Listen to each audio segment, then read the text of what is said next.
Can I start with your name and your title? Oh, I have a title. I'm Aaron Burchael, and not that we're on radio. Down there on the floor is Charlie Brown, my chocolate brown cocker spaniel. And we are Charlie and me, our camping vlog. We're YouTubers that go around recommending or reviewing campsites. Now, we mainly do it in Ireland. This is our first time in the Isle of Man. What made you choose the Isle of Man? Oh, history. I'm 60. I know what you're going to say. You don't look it. You don't. I've been coming here since the 70s as a child, but staying in Douglas in the hotels. I came here in 1987 for my honeymoon. Then I came back 20 years ago, and I was a bit disappointed because the island had changed so much. I love the Isle of Man. So I've always wanted to come camping here, so I put this plan in motion. It's about 16, 18 months in motion, and now we are here. Tell me a little bit about your blog before we get to the nitty-gritty of your reason here. charlieandme.ie is our website. If you go there, you will see a link to our map. On that, it'll open up a map of Ireland because we've primarily done Ireland and France. But in the middle is this little island called the Isle of Man, and it has 5 little stars which will have videos. But if you go to the Irish map, click on a video and click on a little icon, and that'll open a video of that campsite. We have Instagram, we have TikTok. We review during the off-season products. For example, we have an e-bike with us here. We review power banks. We are not influencers. I do not review a power bank and then give you a code to buy it. I give you an honest review, and I have done reviews that have said, this isn't for me. But primarily we review campsites. Perfect. Now, on the island, are you going to be visiting all the campsites here? No, we're visiting 5. In fact, I can give you the list. This is our second. We're in Laxey now. So we arrived yesterday. And the first one we went to was, I have a list here. The first one we went to was Glen, you think I'd remember it was only last night? Right. The first one we went to was Glenlock campsite in Union Mills. We're in Laxey tonight. We're in Peel tomorrow night. And we're in Balliff camping for 2 nights. And the reason I'm staying there for 2 nights, they were the first campsite to get back to us. Because we explained this is why we're coming. We're going to be walking around with cameras to review your campsite. And then we are in Glendown Farm, and then we go home on Tuesday morning.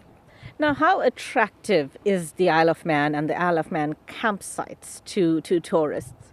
The Isle of Man has changed since the 70s and 80s. I missed the prom lights on Douglas, but I didn't know what to expect. I did not Google any of the campsites, with the exception of getting their website to get their air code or their postcode.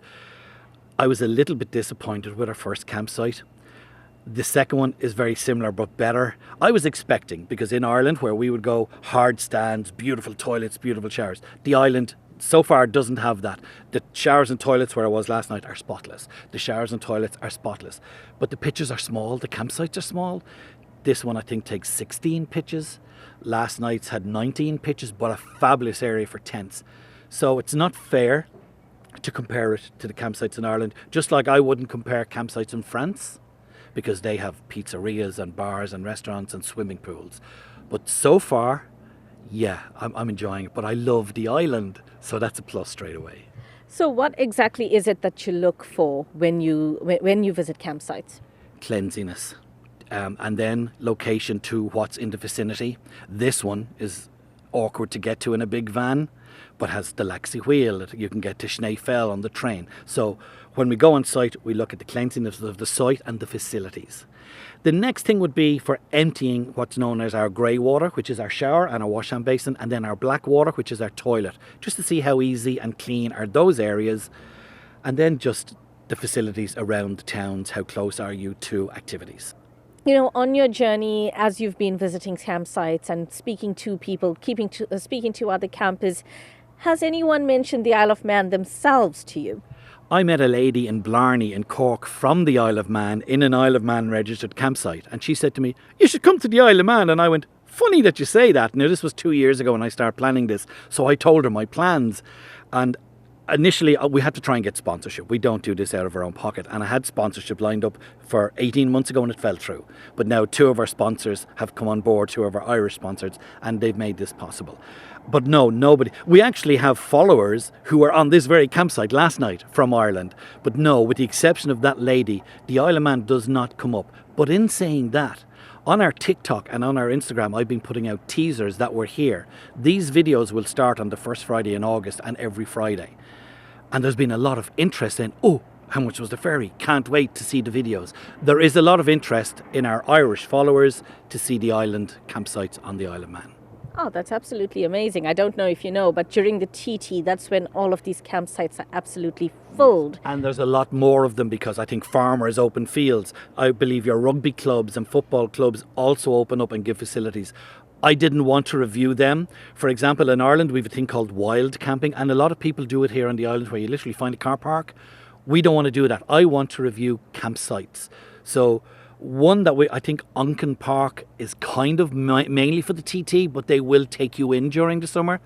I didn't want to review there because it's not a seasonal campsite. And in terms of Charlie, does he enjoy his adventures? Look at the life he has there. Denise, the manageress, just came over and gave him a doggy biscuit. Charlie is 12. He's a chocolate brown cocker spaniel. He loves it. Well, I think he does. His tail is always wagging. And when I meet campers on Irish campsites or I'm chatting to people like sitting here chatting to you, that's what he does. Isn't it a dog's life? If this was television, wouldn't this be great camera work? He loves it. I think he loves it. I hope he loves it. Thing that you've observed so far on the island that you'd like to mention? No, regards camping because it's only our second site. No, I was a bit disappointed with the first site, but not because it's bad. There's nothing wrong with it, and especially if you have tents. Tent campers have suffered a lot in Ireland since COVID. A lot of campsites, not a lot, but a fair few have stopped taking tents because they realise they don't need campers' kitchens, they don't need A, B, C. But over here, the campsite where we were at Glenlock last night, oh my gosh, it'll take 100 tents comfortably, and the toilets are clean. Here, as you can see, it's mainly tents, but there are 5 or 6 vans as well. So no, it's too soon to say, but on the 2 sites so far, the way I review a campsite, and I say at the end, if it's going to be negative, I say at the end of the video, in my opinion, because opinions vary. You might say to me off air, gosh, I wouldn't camp here. Whereas I'd say to you, well, I'll be back. So if I say, in my opinion, I don't think I'll be saying that on any of the videos here. You said you can't really compare them to Ireland. Does it mean that, would you like to see more facilities? Again, it's only my second campsite. If you ask me this on Tuesday morning before I go home, I have been talking to Denise and she said one of the campsites on the list is a fabulous, I think it's actually Peel, is a big campsite. So far they're small. The facilities have been ideal for the size of the campsites. So far, no, I'm happy with what we have, and I'm looking forward to going to Peel tomorrow because it's a bigger site, and let's see if the facilities go hand in hand with the size of the site. And once you release your vlogs, do you often get calls or emails from the previous campsites that featured that they've seen an influx of people? Oh, regularly, because we will come back to a campsite, now not so much here because of the ferry, but at home. We've been to like Mountain Forge, sorry, not Mountain Forge, it's in Mount Shannon, it's lakeside, and we came the first time and it was a bit of a negative review. And then they invited us back and they had changed their entrance, they had widened the entrance, built a new toilet block. We've been there 5 or 6 times. So if you go to lakeside on our map, there'll be 5 videos. So we would come back. So yes, we've gone back, even if it's only a playground. But we've gone back, so some of the campsites will have 3 or 4 videos, and each one will be because of a change. We've only ever been asked to take down 1 video from a campsite owner. He didn't like our review, so we took it down. But if you go to charlieandme.ie, you can click on our map. There's a map of Ireland, France, and the Isle of Man, and they will be up from the first Friday in August, every Friday, until the 5 campsites are up. Right, and on a more personal note, is this y'all's life, or do y'all settle and relax for a bit and then go again on y'all's next adventure? No, when we go home on Tuesday, we will be gone again Friday. Myself and Charlie tried to get away Tuesday, Wednesday, home Thursday, and then go with my wife Deirdre in the motorhome if she wants to come away at the weekends. It's very seldom from March, from St. Patrick's weekend to October is our season.